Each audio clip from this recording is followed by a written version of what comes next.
When I used to be in investment banking, it wasn't that I wasn't happy with my job. It was fun, I liked it, I liked the people, I liked going to work. It wasn't that. It was that there was something, it wasn't enough. There was something missing. It didn't feel like this is it for me. One thing I'm glad it's where I am right now is that I am myself. And I think that is the best thing about me every day, and what makes me happy is this is me and this is what I want to do, and I am not pretending to do something that I don't want to do, and I'm not pretending to be someone I don't want to be. This is truly me, like what I do, how I speak, how I dress. I'm very comfortable and happy with myself, and that is, I think, has brought so much love into my life. People, activities, things that happen around me, whether it's in the markets or in the garden. I'm just really comfortable with what I'm doing and who I am. Every day keeps me going. Like, I come to this garden now, this is my main project, and we do everything in this garden, our workshops, our markets, our gardening classes. And I was telling my mom today that every day we pass by this garden, whether there's a huge event or whether there's a workshop or whether we're just here to water. And there hasn't been a day I've passed through here without something special happening. Either someone passing by that, like it wasn't set, like I wasn't meant to meet this person, and is a stranger, and they see stuff happening and something happens between them and the garden. They become a part of it, or they have a new idea, or they add something to it, whether it's art, whether it's upcycled tables, whether it's next door Fawzia Sultan have been watching this garden happen from their windows, and they're like, you've touched our lives with what you've done with the garden. We've been watching it through our office windows, and we want to give back. And they've been coming and giving us stretches before we do our gardening, donating knee pads and giving us back checkups right here in the garden under the trees. Stuff like that, that is bigger than any of us. The energy of people coming together here has been attracting amazing stuff. And it's that, these little, to me it's like magic, or these little like miracles that happen. This is what keeps me going, and is a very clear sign that we're going in the right direction. The secret garden, I mean, the literal way it came was there was a fellow vendor for shakshuka applying, and they came over to my place for a tasting. And leaving the house, they saw that we had lemongrass in the garden. And she was like, oh, I wish I could have some of that and like have tea whenever I want to. I'm like, pull one out for you and you can plant it. She's like, I don't have a garden. She lives in this building, which is right opposite the garden. She's like, you know what? I'll take it out and we'll plant it in the garden opposite your building, where there are irrigation pipes, so you don't even have to water it. And when you come every day in the morning, you can pick whatever you need and have your tea. So we came together and we planted it. And that's how the idea happened. And I spoke to Kuwait Healthy Living, and they supported the idea, and we got all the idea here is that we don't use anything new or buy anything new. So we got, these tires, these used tires, and we did Instagram announcement, and people came and we started painting. Kuwait Healthy Living sponsored it. We started painting and planting in these tires. This was a one-off project because I got really busy with shakshuka, and we traveled that summer and we saw something similar in Berlin, but it was like 5 years older than our garden. And I felt really bad that we started something like this in Kuwait, and it got a lot of attention and positive reaction for Kuwait. Basically, I think there was much more potential, and I felt bad that I got distracted by other stuff. And like I said, I was doing the market and it was difficult for me to do both. So I came back with an idea in mind to kind of combine the two so that I can manage doing both at the same time. On another level, the garden happened because generally I had this feeling, the way I was personally living my life, there's no interaction between me and public space. I don't walk anywhere, I don't cycle anywhere, we don't go hang out in communal spaces like a garden. We're either in our homes, in our living rooms. Our walls are usually high, so we don't even see people walking on the street, even if they pass by. We get into our cars and we're off to see friends and family. We were detached from public space. And one, it's not fun. Two, it lacks a sense of community.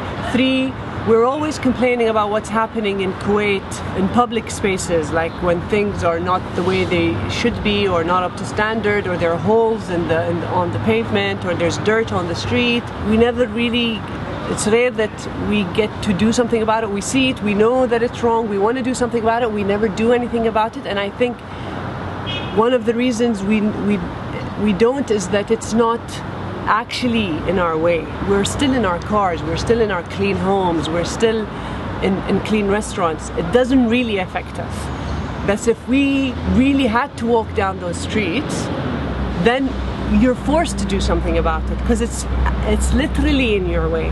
And that's what happened. After we started working on this garden, we walk here every day because we live down the street, and my mom has been like the litter police because she talks to every building haris on the way, any car that is left on the pavement, any these motorboats, they get parked illegally, left on the street. We used to see them, we used to complain about them, but we never really did anything.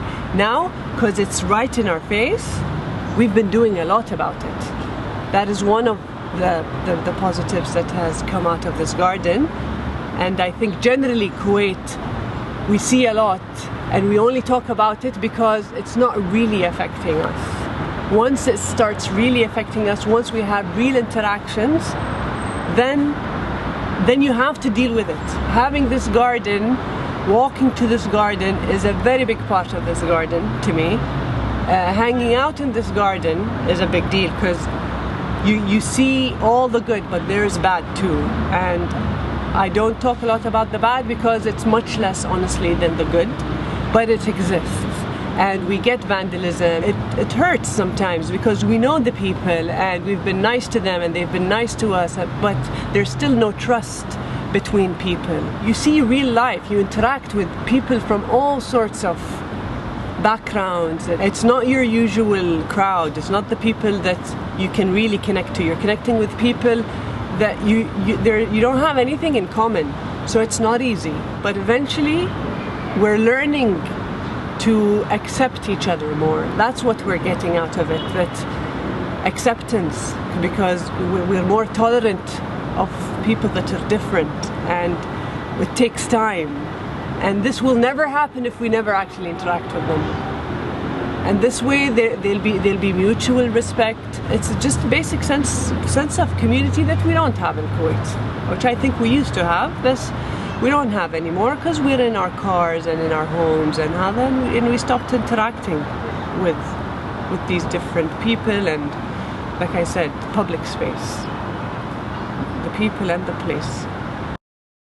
I've been realizing, which I think is something that I'm lucky as a woman to have, and I never knew that before because it wasn't encouraged, is my femininity. And to me, my femininity is not thinking about where I'm going to get, thinking more of in a bigger picture, not setting targets and crushing through anything in my way just to get to my target, because that's how I was and I was really good at it. But now I realize it's not about what I'm trying to get to, it's about how I get to it. A feminine side of me that I got in touch with later on in my life.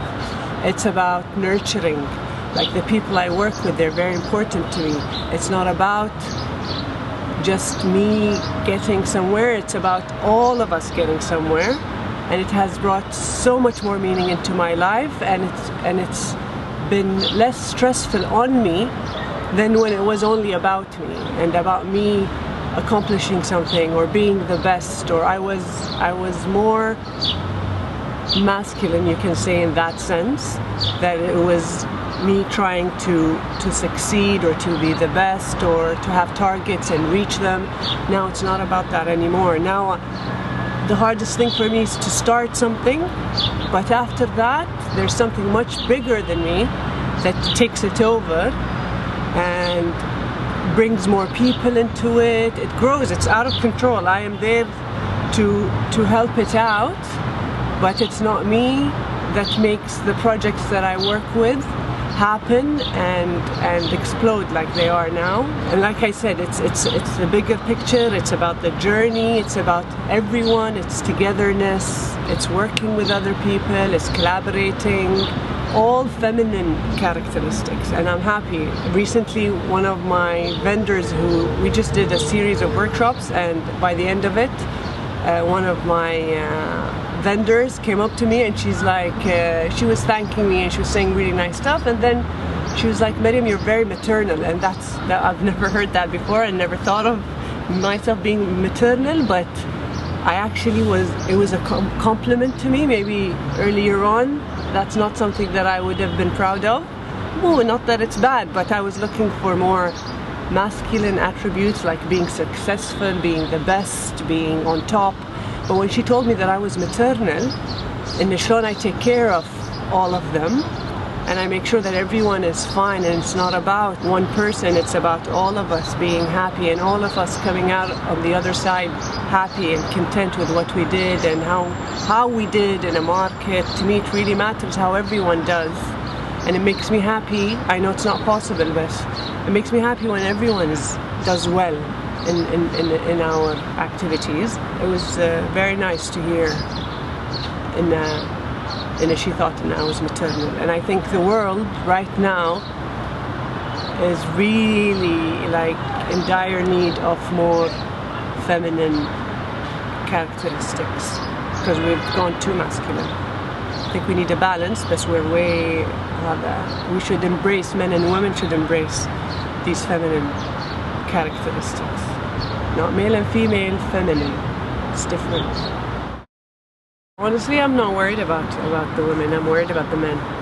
I think, especially in our region, I think the women have been blessed because we were told that we came second to man, and like generally this is the culture. We've learned to be more, I guess, responsible. We've been trying to prove ourselves.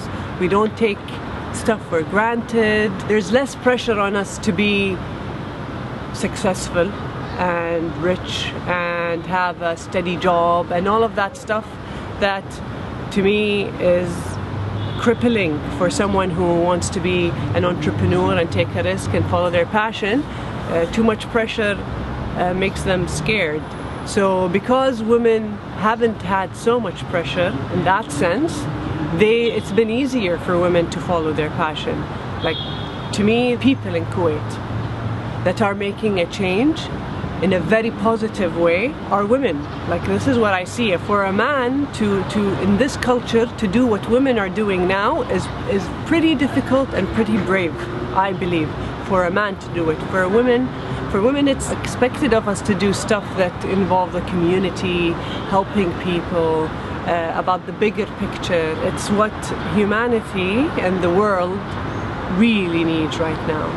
Like, we need more love, we need more forgiveness, we need more togetherness, we need more to look around and smell the flowers instead of just focus on the end goal and stampede through anything in our way. These characteristics have been seen as weaknesses, but it's been discouraged more in men than in women. So thank God we are still in touch with these characteristics. We are still nurturing, loving, forgiving. It's not usually about one person. It's more about everyone getting there. I'm happy to to be a girl that was told that I came second to a boy. It's made me who I am now, and I don't take anything for granted. And I feel if we need anything done, we need to get it done ourselves. And that's how I see women that are close to me, that have been raised the way I've been raised. I've seen that they are doing really well now. They're doing what they love, they're good at it, they're responsible, they're getting things done at such a young age. We're doing it already. We're the bigger part of the change in Kuwait and in the world.